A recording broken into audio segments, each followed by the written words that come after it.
امام علی علیہ السلام راستے سے گزر رہے تھے، دیکھا ایک شخص لوگوں کے سامنے اپنی نعمتوں کا ذکر کر رہا تھا۔ بس امام علی علیہ السلام قریب گئے اور فرمانے لگے، اے بندہ خدا، کبھی بھی ان 7 چیزوں کا ذکر ان 7 لوگوں کے سامنے نہ کرنا۔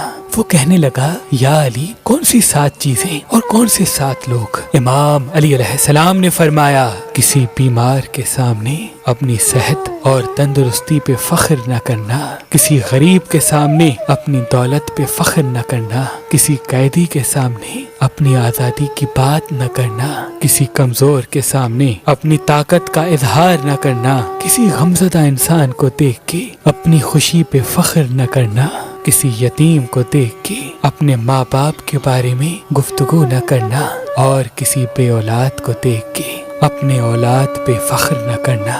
یاد رکھنا، جو انسان دوسرے کے درد کو محسوس کرتا ہے، اللہ کبھی اس کو درد نہیں دیتا۔ جو انسان کا احساس کرتا ہے تو اللہ کبھی اس کو دنیا و آخرت میں رسوا نہیں کرتا۔